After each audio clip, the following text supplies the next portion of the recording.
जय श्री राम। चलिए आज क्लास स्टार्ट करते हैं।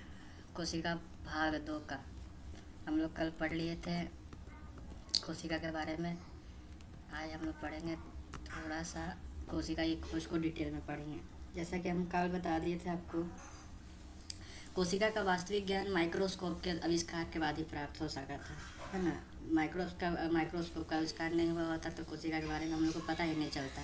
समझे बात को। सर्वप्रथम 1665 में रॉबर्ट हुक नामक एक अंग्रेज वैज्ञानिक ने माइक्रोस्कोप का निर्माण किया, है ना। किसने माइक्रोस्कोप का निर्माण किया? रॉबर्ट हुक ने। समझे बात को। रॉबर्ट हुक ने माइक्रोस्कोप का निर्माण करने के बाद ये पता लगाया कि क्या इस दुनिया में कोशिका नाम की जैसी कोई वस्तु होती है ना। उन्होंने क्या किया, कोशिका खोज के, यही रॉबर्ट हुक थे। समझे। तो रॉबर्ट हुक ने क्या बताया कि हुक ने अपने बनाए हुए माइक्रोस्कोप में कोशिका कॉर्क की एक पतली काट में अनेक से सूक्ष्म, है ना, मोटी भित्ति वाली मधुमक्खी की छत्ते वाली जैसी कटोरियाँ देखी। उन्होंने कॉर्क का जो पतला सा लेयर काटा और अपने माइक्रोस्कोप के नीचे रखा, है ना। यही वो माइक्रोस्कोप था, इन्हीं के द्वारा बनाया गया था। पहला यही माइक्रोस्कोप था, समझे, जो रॉबर्ट हुक बनाए थे। उसके बाद क्या बोल रहा है, इन कोठारियों को रॉबर्ट हुक ने सेल का नाम दिया। इन जो उनको छोटी छोटी जो कोठरियाँ दिख रही थी, उस कोठरियों को क्या नाम दिया? रॉबर्ट हुक ने सेल का नाम दिया। समझे।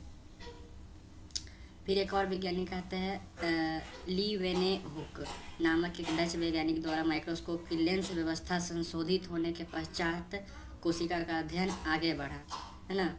इन्होंने क्या कोशिका के अध्ययन को आगे बढ़ाया। इनके बाद सर्वप्रथम 1674 में उन्होंने अपने उन्नत माइक्रोस्कोप में स्वतंत्र कोशिका जैसे जीवाणु, प्रोटोजोआ आदि को देखा। ये कल हो गया था इसका चर्चा।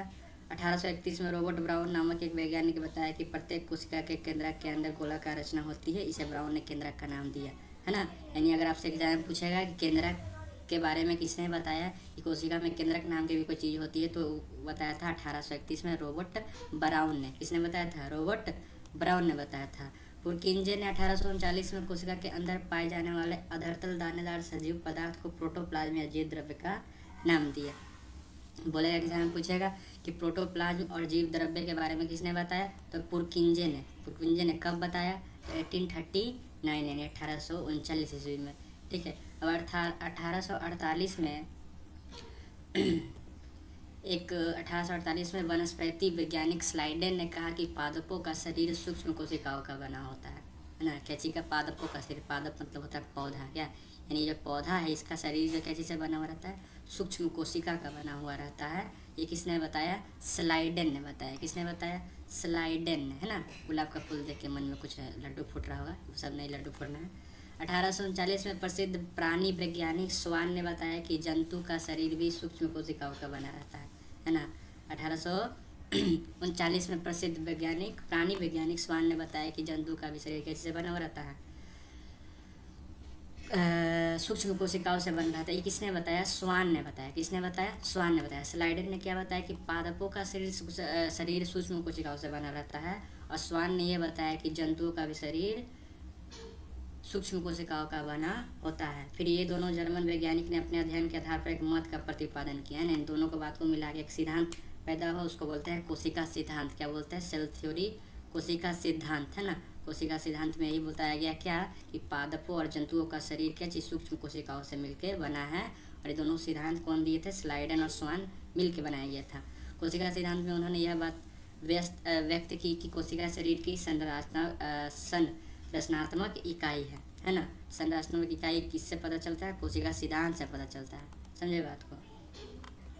देखिए, इसके बाद 1855 में विर्चो ने बताया कि नई कोशिका का निर्माण पहले से मौजूद कोशिकाओं से होता है। यानी ये जो विर्चो थे, विर्चो ने बताया कि जो नया कोशिका निर्माण होता है ना, पहले से जो कोशिका मौजूद है बॉडी में, उसी से क्या हो जाता है? फॉर्मेशन हो जाता है न्यू सेल का।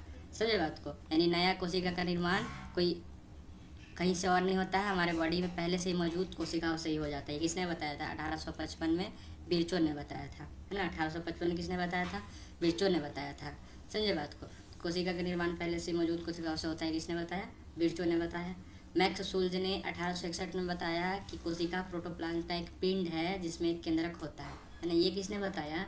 मैक्स सुल्ज ने। किसने बताया? मैक्स सुल्ज ने। कब बताया? 1861 में बताया। कोशिका प्रोटोप्लाज्म का एक क्या है? पिंड है। क्या है? पिंड है। ये किसने बताया? मैक्स सुल्ज ने बताया। एग्जाम में पूछेगा, परीक्षा में पूछा जाए कि कोशिका प्रोटोप्लाज्म का एक पिंड है, ये बात किसने कही? तो मैक्स सुल्ज ने कही। कब कही? 1861 में कही। और जिसमें केंद्रक होता है, ये भी कौन बताया था? ये तो पीछे ही बता दिए थे। कौन? रॉबर्ट ब्राउन बता दिए थे, है ना। इस कथन को प्रोटोप्लाज्म मतवाद कहते हैं। इस कथन को क्या बोलते हैं? प्रोटोप्लाज्म मतवाद। प्रोटोप्लाज्म मतवाद क्या होता है? देखिए, प्रोटोप्लाज्म मतवाद यही मैक्स सुल्ज द्वारा दी गई जो थ्योरी थी, इसी को क्या बोलते हैं? प्रोटोप्लाज्म मतवाद बोलते हैं, है ना। इसको प्रोटोप्लाज्म थ्योरी कहते हैं। इसके बाद 1884 में, कितना में? 1884 में स्ट्रॉसबर्गर ने बताया कि केंद्रक पृथक लक्षणों की वंशगाति में भाग लेता है ना। इन्होंने क्या बताया कि जो केंद्रक रहता है, यानी न्यूक्लियस रहता है, वो क्या चीज़? पृथक लक्षणों की वंशगाति में भाग लेता है, समझे। यानी लक्षण आ जाता है वंश के अकॉर्डिंग, समझे। जिसको डीएनए बोलते हैं, डीएनए टाइप का यहाँ पे हो गया, है ना। वंश गति में भाग लेता है। कौन लेता है? केंद्रक लेता है। कौन लेता है? केंद्रक लेता है, समझे। इसके बाद अच्छे माइक्रोस्कोप तथा रासायनिक पदार्थ की मदद से कोशिका का अध्ययन जारी रहा, है ना। 1931 में इलेक्ट्रॉन माइक्रोस्कोप का आविष्कार हुआ। यही पहला इलेक्ट्रॉन माइक्रोस्कोप था जो 1931 में आविष्कार हुआ था। कब हुआ था? 1931 में। 1931 में इलेक्ट्रॉन माइक्रोस्कोप का आविष्कार एमनॉल एवं इसका द्वारा हुआ था। ये माइक्रोस्कोप का आविष्कार किसने किया था? एमनॉल और इसका ने किया था, है ना। जिसकी सहायता से कोशिका का एवं कोशिकांगों की रचनाओं का ज्ञान धीरे धीरे आगे बढ़ा। आगे पढ़ेंगे कोशिकांग किसको बोलते हैं, कोशिका तो आप जान गए, है ना। चलिए, इतना तो क्लियर है। यहाँ तक पीछे वाला बात में क्या बताया? पीछे वाला के बात में याद रखना है आपको बस कि स्लाइडर ने बताया कि पादपों का शरीर सूक्ष्म कोशिकाओं से बना होता है, और स्वान ने बताया कि जंतुओं का भी शरीर सूक्ष्म कोशिकाओं से बना रहता है। दोनों के बातों को मिला के कोशिका सिद्धांत बना दिया गया, है ना। और कोशिका सिद्धांत में ये बताया गया कि कोशिका शरीर की संरचनात्मक इकाई है ना। चलिए आगे बढ़ते हैं। इसके बाद 1855 में विर्चो ने बताया कि नई कोशिका निर्माण होता है। ये सब हमने पढ़ लिए।